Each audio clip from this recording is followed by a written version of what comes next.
2005 में। 2005 में, ठीक है। SEZ act 2005। अब इसमें बोला मैंने आपको कि इसमें क्या था, स्पेशल इकोनॉमिक जोन का मतलब है duty free import and export, ठीक है। मतलब इंपोर्ट और एक्सपोर्ट के ऊपर कोई टैक्स नहीं लगेगा, ठीक है।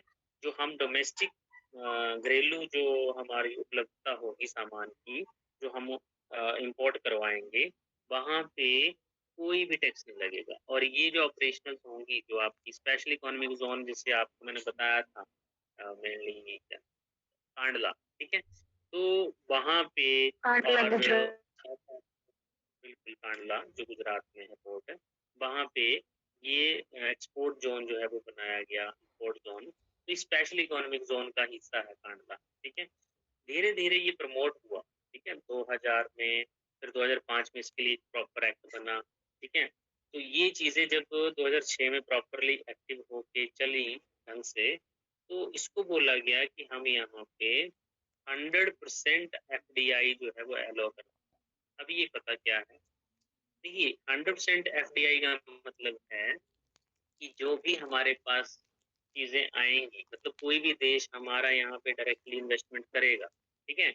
एक चीज तो मैंने बताई थी आपको, FDI, और एक है FPI, ठीक है। अब इसमें डिफरेंस क्या होता है, एक तो फॉरेन डायरेक्ट इन्वेस्टमेंट है और एक फॉरेन पोर्टफोलियो इन्वेस्टमेंट है।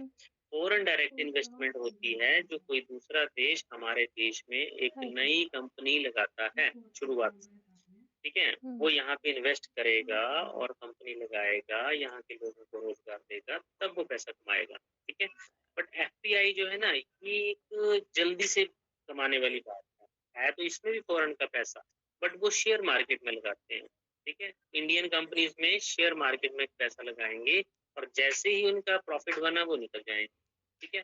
इसमें रिस्क कम है, इसमें रिस्क ज्यादा है। यहाँ पे परमानेंट ही हो गया बंदा फिक्स, ठीक है। तो FDI में थोड़ा सा फर्क समझे कि क्या बात बोल रहा हूँ, ठीक है।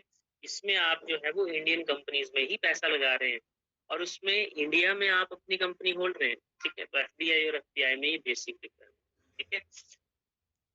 तो इसमें देखिए बहुत सारी चीजें आई कि FDI जो है, जैसे डिफेंस सेक्टर में या टेलीकॉम सेक्टर में, अलग अलग सेक्टर्स में, पेट्रोलियम में, मतलब किसी में 100% है, किसी में 50% है, ये FDI अलाउ की गई है, ठीक है। मतलब आप जो है वो इस सेक्टर में इस रिगार्डिंग आप कंपनी खोल सकते हैं, तो आप 100% अपनी कंपनी बना सकते हैं, ठीक है। 100% आप अपना पैसा लगा के यहाँ पे खोल सकते हैं कंपनी। आप भी कमाइए, हमें भी मौका दीजिए और हमारे युवा को, यूथ को, अनएम्प्लॉयमेंट जो है उसको भी दूर कीजिए, ठीक है। तो ये चीज बोलेगी।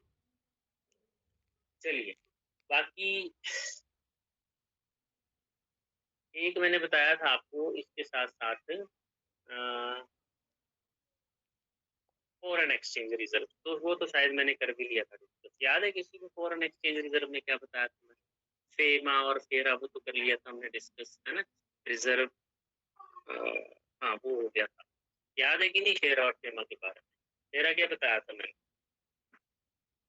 यस। और फेमा कब कब आए थे, किससे रिप्लेस? 1973 में और ये 1990, ठीक है। फॉरेन एक्सचेंज रेगुलेशन एक्ट जो 1973 में आया, जिसमें मैंने बोला था आपको कि जो फॉरेन एक्सचेंज से रिलेटेड, फॉरेन एक्सचेंज का मतलब होता है जो फॉरेन करेंसी है उसको जब व्यापार करेंगे, एक्सपोर्ट इंपोर्ट करेंगे, तो वो हमारा क्या होगा, एक्सचेंज होगा ना पैसा, ठीक है। डॉलर्स और रुपीज ये एक्सचेंज होंगे, तो इसलिए इसको फॉरेन एक्सचेंज कहा जाता है। इसके बारे में डिटेल में हमने किया था डिस्कस। तो 1973 में शेयर आया, उसको फेमा से रिप्लेस किया गया। अब 1999 से FEMA act, foreign exchange management act, 1919 में रिप्लेस कर दिया गया, ठीक है।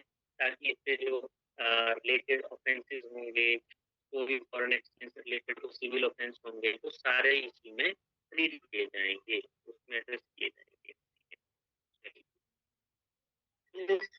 धीरे धीरे हम इसको भी करते रहेंगे, HPGT भी करते रहेंगे, ऐसे ये मिक्स ही चलेगा थोड़ा थोड़ा करके, ठीक है। क्योंकि जो हमारे कुछ कुछ टॉपिक हैं वो बीच में, जैसे कल शायद वीरवार है ना, कल तो चलो देखते हैं, जैसे भी चलता है HPGT भी चल पड़ेगा, ये भी चल पड़ेगा, जो कि वर्किंग ऑफ RBI, ठीक है।